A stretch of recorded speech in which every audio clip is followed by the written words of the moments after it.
Pero qué importante son estos 3 puntos. No, importante, necesitamos esta victoria después del empate del otro día.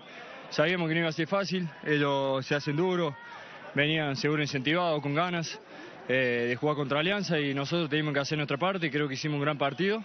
En primer tiempo la pelota no quiso entrar y creamos bastantes situaciones que a comparación del otro día hoy creamos muchas situaciones claras.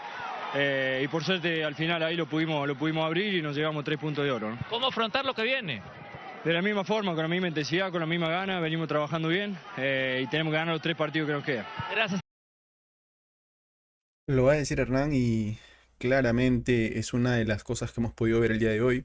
Un equipo que ya desde la antesala salía con un 3-5-2, un 3-5-2 que en cierto modo preocupaba. ¿Por qué? Porque una de las cosas que yo les decía cuando hablábamos del posible 11, de los cambios que hubo en el planteamiento y todo esto que había hecho el Pipo Gorosito, la pregunta que para mí caía de Maduro era cuáles van a ser las alternativas para los defensas. Porque sí, una línea de tres, considerando a Noriega, considerando a Zambrano, considerando a Renzo Garcés, jugadores de los que dos de ellos, su suplente, también estaba en cancha.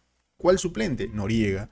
Y hablar de Noriega, el jugador que normalmente se ha estado desempeñando a lo largo de la temporada, o la perspectiva a la que se dio sobre dónde iba a ser usado, era en la volante central, como jugador ancla. No se entendía las razones por las cuales estábamos volviendo a una línea de tres. Y sí, la palabra es correcta, volviendo a una línea de tres, porque en su momento hemos pasado por una línea de tres. Estos tres jugadores mencionados tienen experiencia en línea de tres. La pregunta y el problema más grande era cómo iba a ser usado esa línea de tres cuando alguno de estos jugadores faltara. Entonces, una de las cosas que pasó, y justamente también en otra de las líneas en las que iba a hacer falta jugadores, era en el lateral por derecha. ¿Por qué? Porque los dos laterales por derecha estaban siendo usados de carrileros. Uno por derecha, otro por izquierda. Y la verdad es que dentro de todo, tanto Marco Guamán como Guillermo Enrique el día de hoy tuvieron una participación, creo, bastante regular, ¿no? Incluso mucho mejor de lo que le hemos visto en anteriores facetas, por lo menos en el caso de Guillermo Enrique. En el caso de Marco Guamán es un jugador que tiene la tendencia mucha más defensiva que ofensiva. Sin embargo, igual se proyectó un montón de veces. Una de las cosas que pasó de forma reiterada fue que a Marco Guamán le pegaron un montón, pero le pegaron tanto que yo decía, creo que han encontrado que aparentemente ese es el punto más alto de Alianza Lima porque intentan pararlo por ese lado. Y cuando hablamos de carrileros, era obvio que le iban a pegar bastante a nuestros carrileros.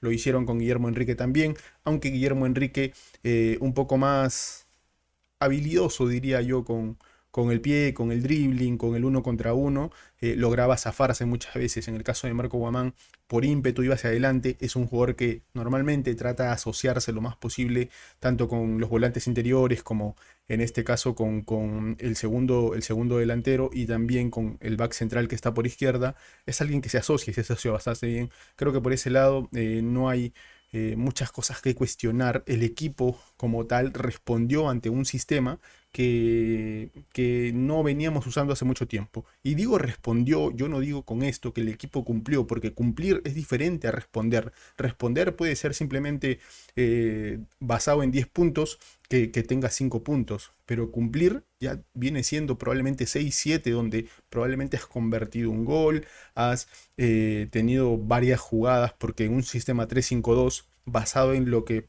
aparentemente se veía que iba a hacer el Pipo Gorosito con los jugadores, era un equipo mucho más ofensivo, que solo dejaras a tres backs centrales para que pudieras estar atento por si algún jugador de Comerciantes Unidos se desprendiera y tuvieras que controlar con esos tres backs centrales, pero en general tenía que ser la tendencia ofensiva. Y lo decía antes, que el equipo de Alianza Lima sí o sí tenía que ganar en la localidad de Comerciantes Unidos, que en este caso, bueno, no es su localidad normalmente, pero estuvo en Trujillo, donde Alianza Lima convoca normalmente siempre mucha gente, pero el detalle es que el equipo cumplió. El tema es que no, el equipo respondió, pero el equipo no cumplió en lo que debió cumplir, que es en el resolver jugadas.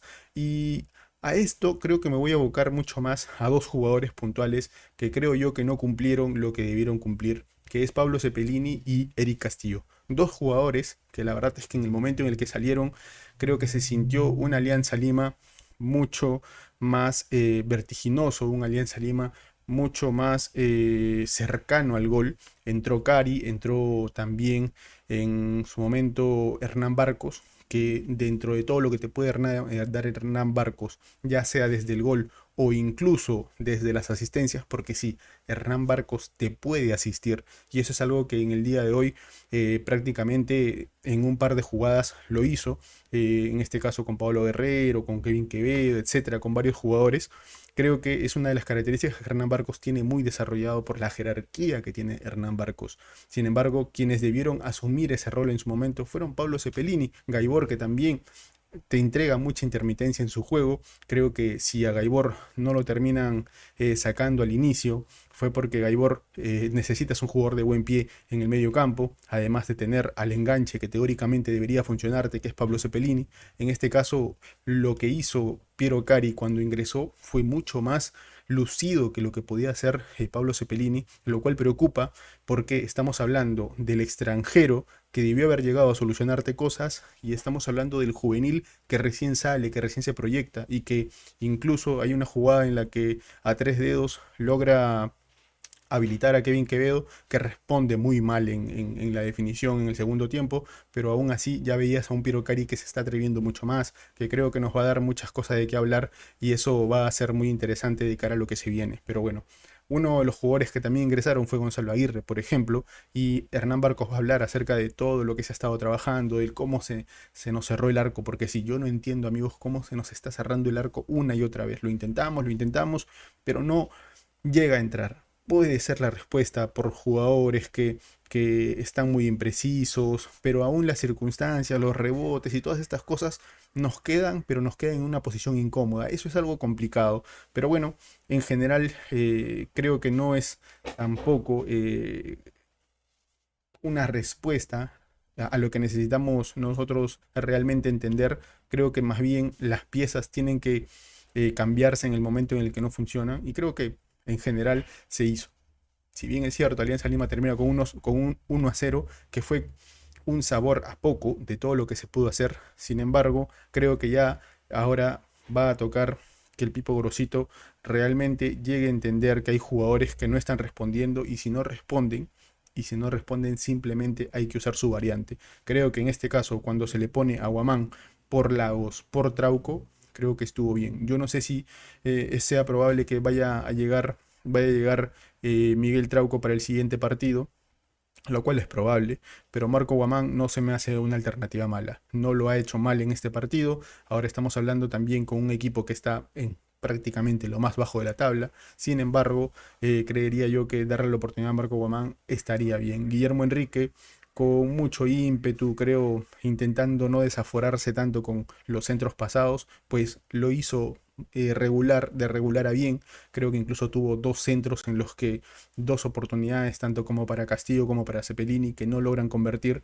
Y creo que dentro de todo, incluso las, eh, con las ocasiones que no logró superar a su marcador Guillermo Enrique, aún así creo que termina siendo casi el mejor jugador del primer tiempo. Por no mencionar a Aguirre, que la verdad es que con el desgaste que tuvo Aguirre el día de hoy, tuvo un partido bastante bueno, bastante regular, que creo que podría ser interesante poder sumarlo también, no sé si tanto en la posición de jugador mixto porque se le ha complicado. Igual el sistema que terminamos usando, terminamos variándolo cuando Guillermo Enrique sale porque llegas a meter a Yamir Darrigo, una clara muestra de que no tenía jugadores para poder usarlos de alternativa, lo cual termina siendo algo que era obvio que iba a pasar. Pero bueno, finalmente lo va a decir Hernán Barcos, hay que seguir trabajando para poder enfrentarnos a los demás rivales que tenemos y los tres partidos que quedan pues son finales que necesitamos sacar adelante el marcador. Estas han sido las palabras de Hernán Barcos. Déjame saber tu opinión en los comentarios. Me despido no sin antes decir, como siempre, arriba Alianza.